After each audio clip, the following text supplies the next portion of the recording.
구독자 여러분들 안녕하십니까, 김영 대표입니다. 자, 오늘 4월 9일 수요일 마감 브리핑 시작하겠습니다. 역대급 저점을 다시 확인하려고 하는 그런 시장입니다. 코스피 지수 오늘 1.74%, 그리고 코스닥 지수 2.29% 하락을 했는데, 지금 코스닥 지수의 지금의 낙폭은 조금은 위험합니다. 왜 위험하냐면, 차트상으로 봤을 때 우리가 생각해 볼 수 있는 부분이 있잖아요. 바로 지난 비상계엄 사태 때 형성했었던 국내 정치적 불확실성이 극대화됐던 12월 9일의 저점입니다. 사실 이때 저점을 이탈하면 상당히 좀 심각해지는 것이 뭐냐면, 지수의 움직임을 이렇게 길게 봤을 때 사실 지속적으로 하락형으로 가고 있잖아요. 지속적인 하락 추세인데, 여기서 지난해 8월 5일에 찍었던 블랙 먼데이 저점, 그리고 비상계엄 때 찍었던 저점, 훨씬 낮은 상태죠. 그리고 나서 지금 저점을 다시 내려가고 있었는데, 여기서 반등을 해줬다면 뭐가 됩니까? 역 헤드앤숄더형이 돼요. 헤드앤숄더형은 전형적인 하락 전환의 패턴인데, 역 헤드앤숄더는 반대거든요. 이제 여기서 이렇게 올라왔다면 상승 반전이 갈 수 있었는데, 문제는 여기 저점을 이탈하게 되면 상승 지속형이 돼버립니다. 이것이 가장 큰 문제고요. 기술적으로 이런 부분이 나올 가능성이 높아진 것이, 지금 상호관세가 오늘 1시 1분경으로 발효가 되면서 환율이 급등을 해버렸습니다. 1,500원 턱밑까지 이제 올라왔는데, 이렇게 되면 외국인 입장에선 국내 주식을 매수할 만한 아무런 이유가 없어지죠. 평소에 1,000원 주고 살 수 있었던 주식을 1,500원 주고 사야 된다.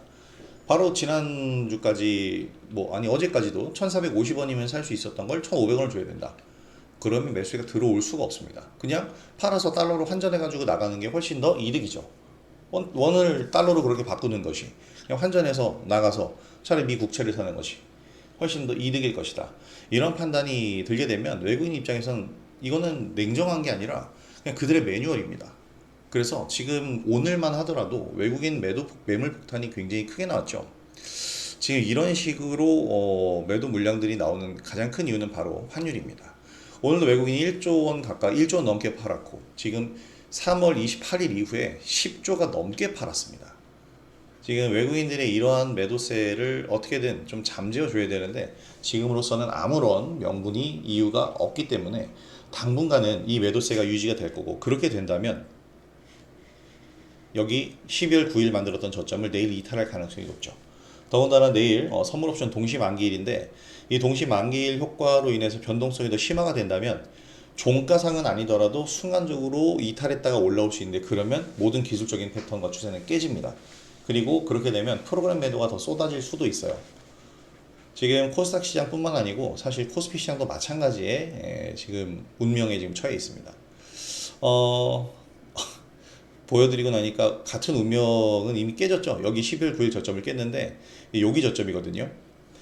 이 전 저점을 전부 다 부수고 내려가고 있는 이런 상황, 어쩔 수 없어요. 상호관세라는 것이 이제 발효가 되면 이 스몰캡 시장의 후방 산업들보다는 이 시총 상위의 전방 산업들이 가장 먼저 타격을 입기 때문입니다. 이미 이 코스피 시장은 헤드앤숄더는 깨진 지가 오래됐고요. 12월 9일 이 가격대 자체는 이번 주 초에 깨져버렸고, 월요일날 그냥 개파락으로 떨어지면서, 이제 코스피 지수는 이게 문제가 아니고 2300선을 지키느냐가 굉장히 문제였는데 오늘 깨졌죠. 그리고 내일 추가 하락이 나올 가능성이 높습니다. 그러면 정말 재작년인데 2023년에 만들었던 저점 구간까지도 갈 수가 있어요. 이때 무슨 일이 있었냐면, 중동 이 전쟁이 격화되면서 대외적인 리스크로 인해서 이렇게 갔거든요. 근데 사실 이번에도 물론 우리나라 문제가 되는 거죠. 이거는 우리나라의 직접적인 문제가 되니까 대외 요인이라고 볼 수는 없지만, 우리가 선택한 건 아니잖아. 무슨 얘기냐면, 관세라는 걸 지금 이런 식으로 과격하게 운용을 한다라는 게 사실 세계 경제 구조를 완전히 판을 그냥 흔들어 놓고 깨버리겠다라는 거죠. 그리고 미국 홀로 우뚝 서서 거기에 따닥따닥 내 편 할 사람 붙어라, 이렇게 찾고 있다라고 저는 생각이 드는데, 사실 미국이 가장 큰 시장이고요. 그제 제가 이제 이렇게 되면 미국을 제외한 나머지 국가들이 연합을 할 수가 있다라는 얘기를 드렸는데, 그렇게 연합하더라도 미국이라는 시장이 가장 크고 매력적인 소비의 나라이기 때문에 굉장히 타격은 큽니다. 그리고 사실 중국이 경제 대국이라고는 하지만 중국은 미국보다 더 하잖아요.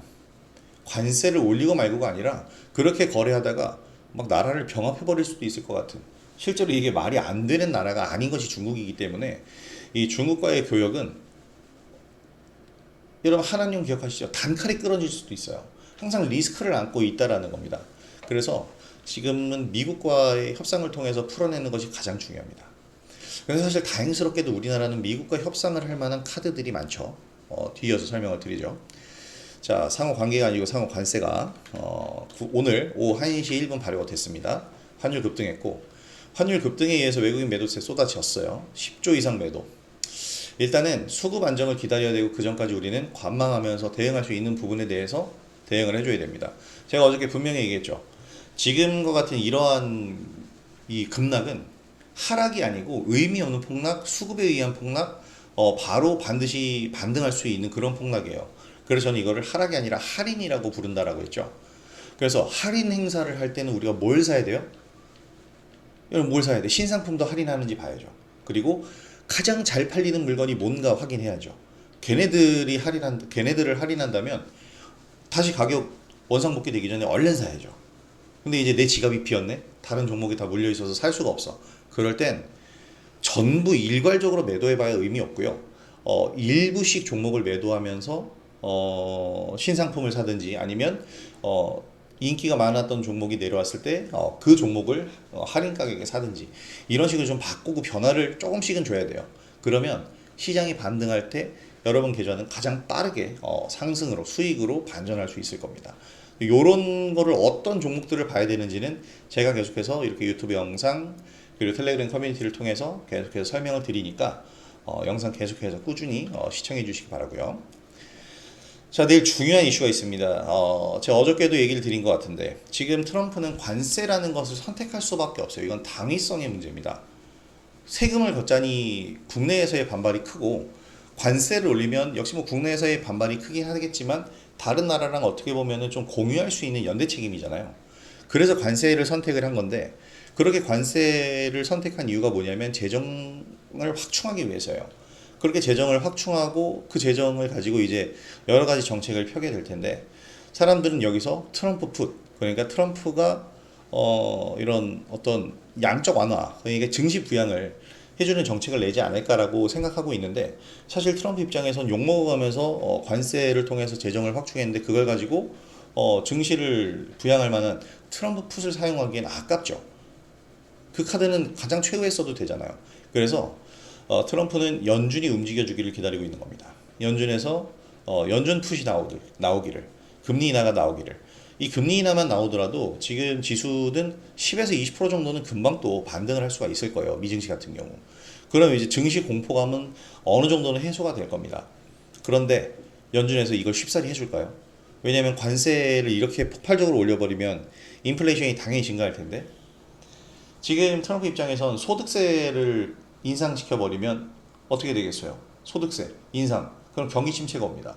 법인세 인상, 경기 침체가 와요. 부가가치세 인상, 물건값 올라가는 게 인플레이션 폭발해. 근데 그거 다 행정부 책임이잖아. 그래서 연준이 금리 인하를 해주길 바라는 거예요. 관세로 인해서 물가가 올라갔지만 연준이 금리 인하를 하면서 인플레이션이 조금 올라가더라도 그것을 연준의 탓으로 돌릴 수 있잖아요. 너무 억측인가? 하지만 이게 말이 앞뒤가 맞아 들어가는 말인 것은 맞습니다. 저도 뭐 여러 칼럼을 보면서 이런 제가 지금 말씀드리는 이런 부분에 대한 칼럼을 봤는데 이해가 가더라고요. 그래서 이 얘기의 결론은 뭐냐면, 트럼프는 지금 여유롭다. 관세에 대해서 욕을 많이 먹고 있지만 이미 흔들러 놓은 시장이고, 그리고 자신 임기 내에 2만 포인트가 넘었던 나스닥 지수를 더 올리기엔 부담스러웠지만 17,000까지 내려간 지수를 2만으로 회복시키는 것은 가능하단 말이에요. 이것만 하더라도 엄청난 상승폭. 그래서 자신의 임기 내에 증시 활성화에 대한 느낌을 주고, 또 미국 경제를 관세를 올려버리면서 미국의 재정 수입을 늘려서 이 뭐랄까 미국 경제를 더 탄탄하게 만들어 놓은 대통령이 되고자 하는 그런 행동이라고 보셔야 될 것 같습니다. 그래서 지금 3월 FOMC 의사록이 중요한데, 과연 여기서 연준 위원들이 어떤 의견을 냈을 것인가. 근데 지금 연준 위원들 말 안 듣고 있죠. 말을 안 듣는 게 아니라 사실 연준과 미국 행정부는 같은 그 라인이 형성이 될 수가 없어요. 항상 반대되는. 그래서 서로가 서로를 견제하고 제어해주는 역할을 해야 되는데 지금 마찬가지예요. 관세에 대해서 파월도 그리고 연준 위원들도 모두 너무 관세가 자신들이 예상한 것보다 과격했다. 그래서 어떤 영향을 줄지 모른다라는 얘기를 하면서 계속 매파적인 발언을 내뿜고 있어요. 근데 이제 3월 FOMC 의사록에서 매파적인 의견이 더 확고하게 나오게 된다면 여기서 시장은 한 번 더 충격을 받을 수도 있고요. 근데 사실 지금 관세에 대한 부분이 너무나도 크기 때문에 물론 얼마 전 파월이 실망감을 주는 발언에서 지수가 또 내려오기도 했잖아요. 영향을 받을 수는 있겠지만 이미 선반영이 되었기 때문에 그렇게 어느 정도의 파급력을 가질지는 미증시 확인을 해봐야 될 것 같습니다. 근데 중요한 건 어저께도 이 나스닥 지수의 움직임을 보면은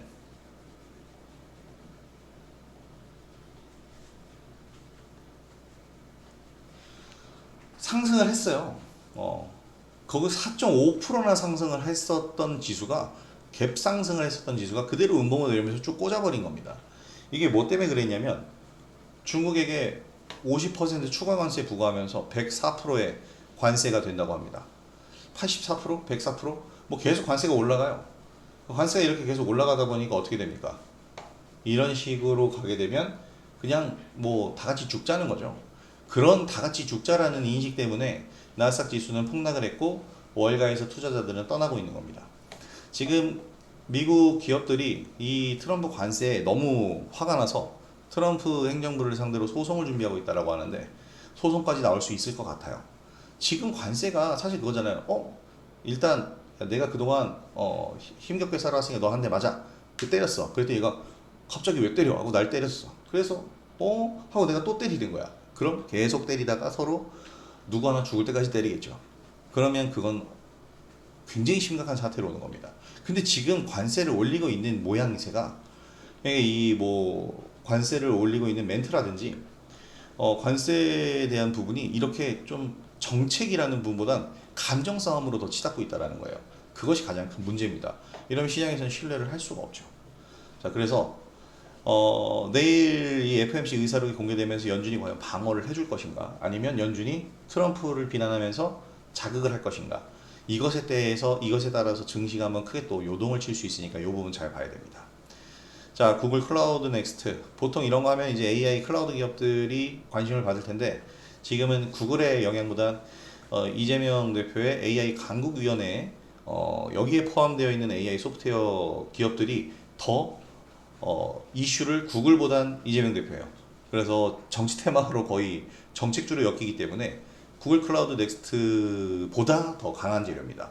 근데 하여튼 구글 클라우드 넥스트도 개최가 되면서 개발자들이 모여서 앞으로의 AI 방향에 대해서 얘기를 하면 도움이 되겠죠. 자, 미국 2월 도매 재고 지수. 일단 경기 침체에 대한 부분 확인하는 부분이 되겠고요. 자, 지금 AI 소프트웨어 관련주들 계속해서 잘 보셔야 됩니다. 말씀드린 것처럼 구글에 대한 재료보다 이재명 대표에 대한 재료가 더욱더 커요. 자, 그리고 조선주. 어제도 얘기 드렸죠. 저희는 그래서 하나오션을 어제부터 매수를 시작했는데 재매수를 평균 단가 이전 단가 포함하면 5만 원인데 지금 뭐 내려갈 때마다 좀 담으려고요. 환율이 이러면 이 정도로 높다? 지금 좀 내려가고 있다. 1479원이 됐는데 이 정도의 환율이면 하나오션의 수익성은 어마어마하게 개선됩니다. 달러 익스포저에 노출이 되어 있는 기업으로서 환해지를 한 70%에서 80%밖에 걸지 않았기 때문에 나머지는 환율이 올라갈 때마다 수익이 더 많이 나는 구조예요. 그래서 조선주는 우리가 필히 챙겨봐야 됩니다. 자, 그리고 인구정책 관련주는 이제 정책주로 가죠. AI 소프트웨어도 정책주, 인구정책 관련주도 정책주. 인구정책이라고 제가 뭉뚱그려서 포함시킨 건 저출산, 그리고 교육, 그리고 일자리. 이 세 가지를 모두 포함합니다. 그리고 교육과 일자리는 함께 봐야 돼요. 같은 종목들이 많이 엮여 있습니다. 자, 이번 주 이렇게 힘든 장임에도 불구하고 우리는 월요일, 화요일, 수요일, 오늘 한 종목씩 수익 실현을 그래도 해가고 있습니다. 어제 제가 펩트론에 대해 얘기 드렸죠. 앞서서도 잠깐 얘기를 드렸는데 지금과 같은 시장에서 할인을 하고 있는 이 시장에서 우리가 인기 있는 제품을 사야 된다. 왜냐면 인기 있는 제품도 주가 할인이 들어가니까 펩트론이 바로 그 종목 중에 하나예요. 근데 펩트론은 주가가 뭐 그래도 높던데 할인 안 했던데 라고 얘기할 수도 있겠지만 이것은 관점의 차이예요. 펩트론은 주가를 할인시켜 준 게 맞아요. 왜냐면 12만 원을 갔어야 될 종목이 어저께 11만 원대에 머물고 있었던 겁니다. 지금 같은 장세가 아니고 수급이 정상적이었다면 어제 12만 오늘 13만까지 갔을 거예요. 가지 못한 가격도 할인인 겁니다. 그래서 갈 수 있는데 가지 못한 가격에 대한 할인율을 생각하면서 우리는 어저께 11만 1,500원 진입을 했고 오늘 12만 1,000원에 일단 수익 실현을 해줬는데 내려올 때 또 잡을 겁니다. 제2의 알테오젠 수시가 아깝지 않은 기업이에요. 더군다나 지금 파트너사가 일라이릴리인데 이 일라이릴리가 테슬라 주가 급락으로 인해서 테슬라의 시총을 역전하기 직전입니다. 뭐 시총 역전한다고 크게 수혜를 받을 건 없지만 그만큼 관심도는 더 발생을 하겠죠. 그런 부분들을 생각하면서 펩트론 이제 오늘 수익 실현했는데 딱 어제 매수하고 오늘 수익 실현한 겁니다. 이런 전략으로 여러분들 충분히 지금 시장을 이겨내가고 어떻게 보면 버텨나가고 할 수가 있어요. 지금 시장은 이런 부분에 대해서 여러분들이 체크를 잘 하셔야 됩니다. 우리가 체크해야 될 것들이 보다 바로 이런 부분들, 인기 있는 종목들이 할인됐을 때 또 신상품이 나왔는데 이 신상들이 할인했을 때, 신상들은 뭐예요? 새내기주, 신규주를 얘기하는 겁니다. 그런 쪽으로 눈을 많이 돌려서 보시면 많이 도움이 되실 거고, 야 지금 넥스트레이드에서 거래되는 종목들이 아주 화려하군요. 69,000원대에 다시 간 하나오션입니다. 조선주 봐야 된다 그랬죠? 조선주 꼭 보셔야 돼요. 많이 올랐지만 고가 대비해서 또 많이 내려왔습니다. 한 30% 가까이 내렸는데 지금 이 자리에서 다시 상승을 보인다면 30% 정도의 상승은 충분히 가능할 거다라고 저는 봐요. 내려올 때마다 조금씩 담아야 됩니다. 아까 설명드린 것처럼 환율에 대한 수혜 기대감. 자, 어제 이제 우리가 한택을 또 매매를 했는데 오늘 2차 수익 실현까지 나갔어요. 어떻게 보면 오늘 두 종목 수익 실현을 한 거예요. 한택 같은 경우에 제가 29,800원에 매수를 하자라고 말씀을 드렸는데 한택을 볼까요? 후성이 대주주인 기업입니다. 한택. 이날 산 거죠. 그러니까 월요일 매수해서 어제 오늘 이틀에 걸쳐서 매도를 해줬어요. 친환경 기업이다라고 할 수, 친환경 산업이 지금 계속해서 발전을 하면서 상승을 하고 있는 종목인데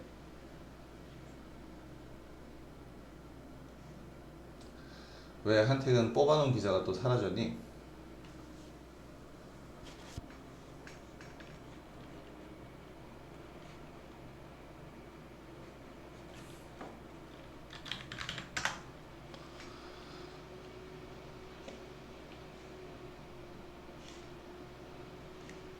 이런 기사가 나왔었죠. 친환경 수혜 기대 속 주가 급등.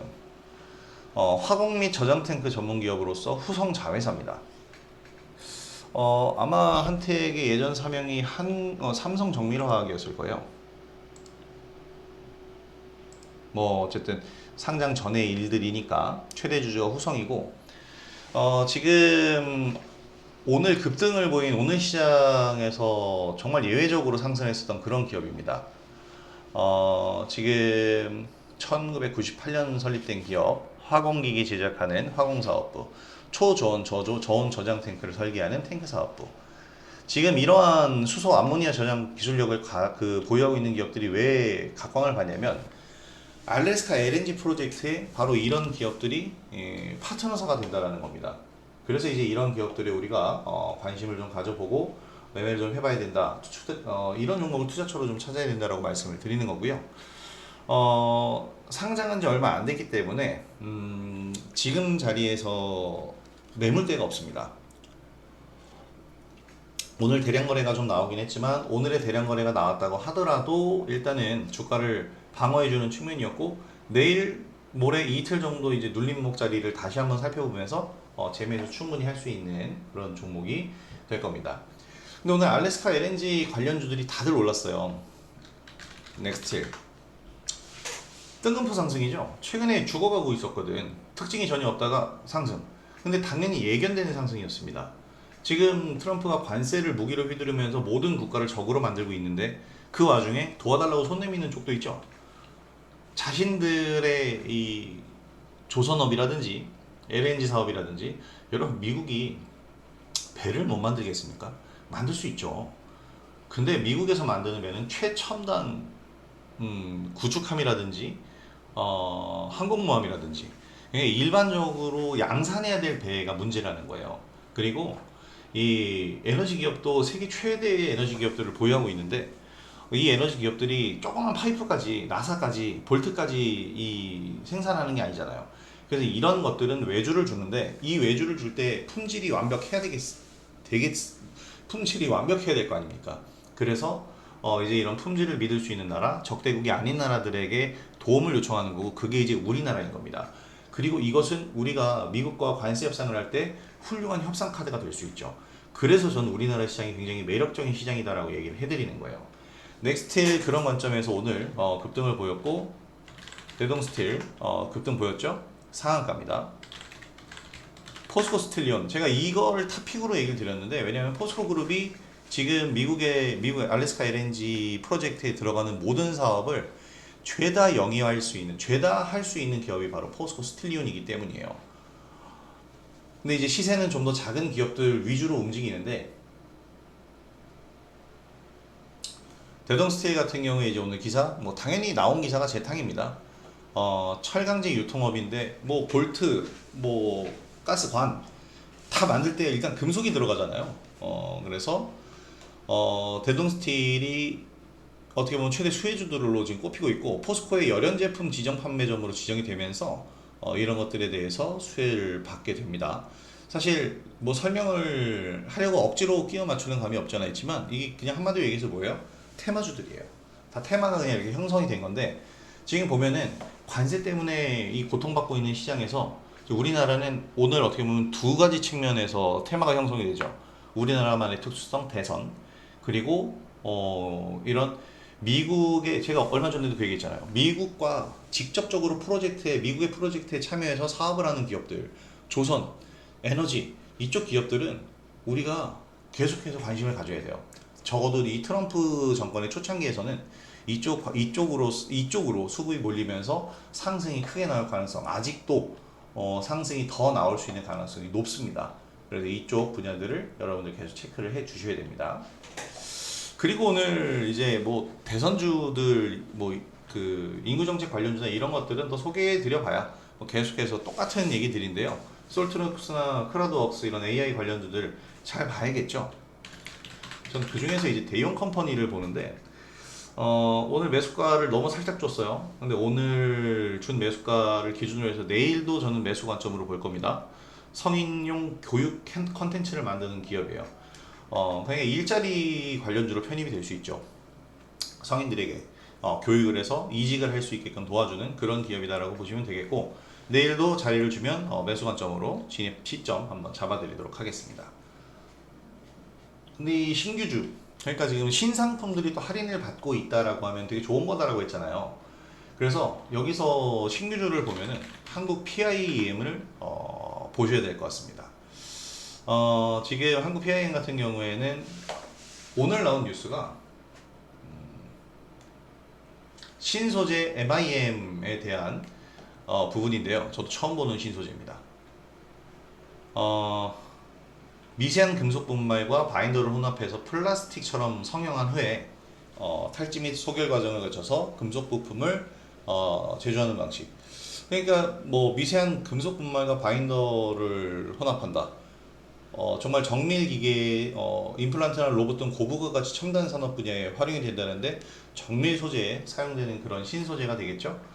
신소재 관련주들이 나올 때마다 상승 흐름을 보여주고는 하는데 또 한국 PIM은 어떻게 보면 신규주이기 때문에 더더욱 수급에 대한 영향력을 적게 받기 때문에 오늘 상승을 했다. 이렇게 보시면 되겠습니다. 자, 일단 전일 제가 딱 이 유튜브 영상의 첫머리에 그 얘기를 했어요. 과연 미증시가 반등하고 안정될 수 있을까? 근데 급격하게 반등이 나오던 미증시였습니다. 그런데 이제 급격한 하락으로 전환이 또 됐죠. 중국에 104%라는 징벌적 관세를 매기겠다고 트럼프가 발표를 했는데 이 미중 무역 갈등 심화에 대한 공포는 시장을 짓누를 수밖에 없습니다. 사실 우리 시장은 좀 피해갈 수 있잖아요. 피해갈 수 있는데 문제는 뭐냐면 상호 관세가 오늘부터 발효가 됐다는 거예요. 우리나라도 25%짜리 상호 관세를 맞았죠. 뭐 백악관에서 26%로 표기를 잘못했다고 하는데 26인가요? 25인가요? 저 25로 알고 있습니다. 근데 오늘 오후 1시 1분경부터 상호관세가 발효가 되면서 환율 급등에 의한 상호관세 치솟으면서 경기 침체 예상되니까 안전자산으로 돈이 몰리잖아요. 안전자산으로 몰리니까 환율이 급등할 수밖에. 강달러가 오는 거죠. 그러면서 이제 외국인 매물 폭탄 나왔고요. 그러면서 오후장 지수는 급락을 했습니다. 외국인 매도세 당연히 이어지죠. 설명드렸지만 1,400원 주고 살 주식을 1,500원 주고는 사지 않아요. 그래서 이 외국인 매도세에 이어지는 것이 당연하게 나왔고요. 뭐 환율 급등에 따른 수혜주 있었지만 사실 상승폭 하나오션도 그렇고 좀 미미했죠. 시장 하방 압력이 너무 거세기 때문에 그런 겁니다. 그래서 지금 필요한 건 뭐냐면 환율에 비해 주가가 과도하게 낮아질 때 나오는 그러한 저가 매수, 이것이 필요합니다. 자, 이게 나와주려면 수급이 좀 안정이 돼야겠죠. 투매가 나올 만큼 나와야 안정이 될 테니 그럼 좀 더 하락을 해야 되느냐? 그렇다기보다는 하락을 멈추고 상승으로 반전하는 흐름이 나와야 됩니다. 그럼 재료가 필요해요. 상호관세로 인한 무역마비에 대한 공포심, 이게 너무 크잖아요.